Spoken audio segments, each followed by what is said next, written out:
red wings. Once upon a time, there was a little white rabbit with 2 beautiful pink ears and 2 bright red eyes and 4 soft little feet. Such a pretty little white rabbit, but he wasn't happy. So then there's a manual to go with the little rabbit who wanted red wings. And you can get a printed copy of this, or you can look for it used online on Amazon. And the teacher holds a page so that pupils can see it and says, "Look at the pretty little rabbit. What is another name for a rabbit?" And they say, "A bunny." Is the bunny pretty? Yes. Does it look happy or does it look sad? It looks sad. How do you know? The look in its eyes. And if they can't answer, you help them. Does it have large or small eyes? Large. Are both of its ears standing up straight? No, one ear is flopping over. Count the bunny's whiskers, and then you ask one of the children to count the bunny's whiskers. Another one can count their ears. So you give people a turn to point to the picture. That way you're teaching them how to see everything and to be very aware of what's in a picture. Then they count the bunny's legs. You can let someone count them. The children can point to how many ears and how many feet the bunny has. Let everyone take a turn pointing to the pictures, and this teaches them how to really see every item in the picture. Just think, this little white rabbit wanted to be somebody else instead of the nice little rabbit that he was. When Mr. Bushytail, the gray squirrel, went by, the little white rabbit would say to his mummy, "Oh, Mummy, I wish I had a long gray tail like Mr. Bushytail's." And then you ask the questions on each of these pages, and the lessons are very, very good to get them to understand and be able to say the story later. And when Mr. Porcupine went by, the little white rabbit would say to his mummy, "Oh, Mummy, I wish I had a back full of bristles like Mr. Porcupine's." And when Miss Puddle Duck went by in her 2 little red rubbers, the little white rabbit would say, "Oh, Mummy, I wish I had a pair of red rubbers like Miss Puddle Duck's."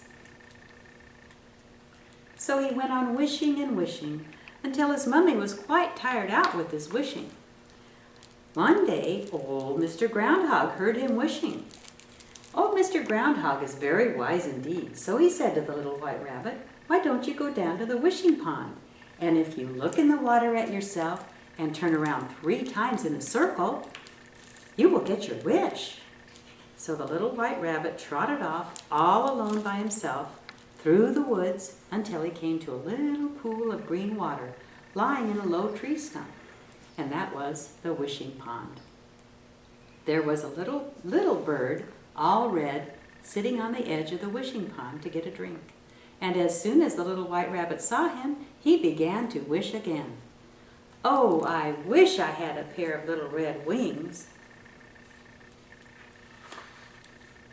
Just then he looked in the wishing pond and he saw his little white face.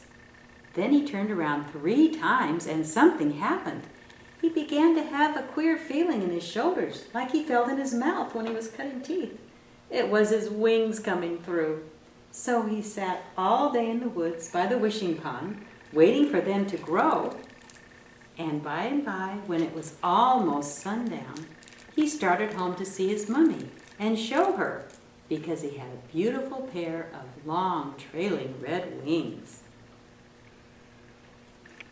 By the time he reached home, it was getting dark. And when he went to the hole at the foot of a big tree where he lived, his mummy didn't know him. No, she really and truly did not know him. Because you see, she had never seen a rabbit with red wings in all her life.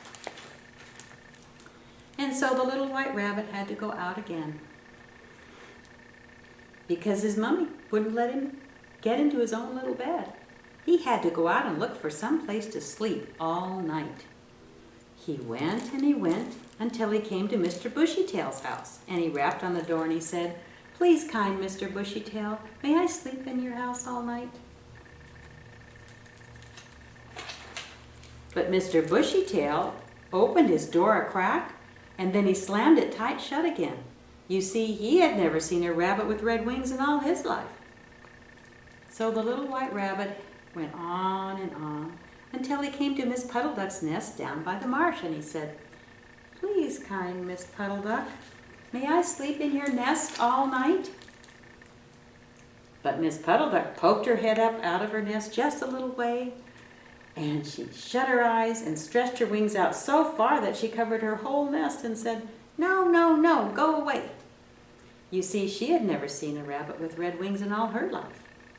So the little white rabbit went on and on until he came to old Mr. Groundhog's hole, and old Mr. Groundhog let him sleep with him all night.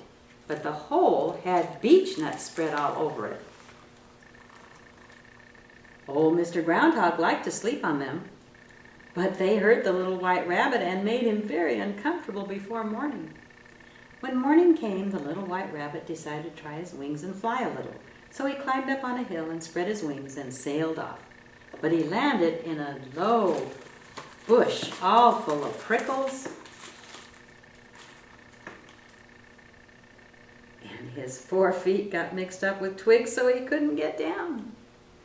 "Mummy, Mummy, Mummy, come and help me," he called. His mummy didn't hear him, but old Mr. Groundhog did, and he came and helped the little white rabbit out of his prickly bush. "Don't you want your red wings?" Mr. Groundhog asked. "No, no," said the little white rabbit. "Well," said the old groundhog, "why don't you go down to the fishing pond, the wishing pond, and wish them off again?"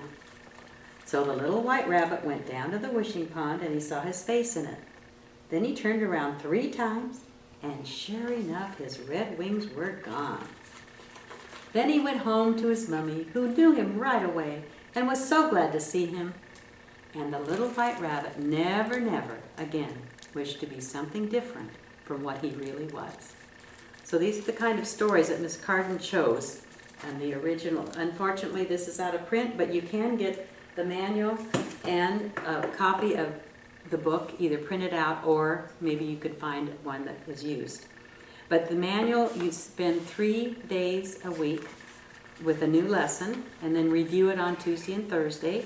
And all of the lessons are very clear and they tell you many vocabulary words.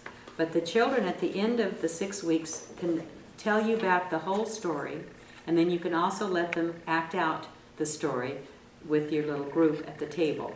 And you can even make some red wings to let the one who plays the rabbit have some red wings on his back. They love to play it, but they do know the whole story since you repeat it every time they come to school.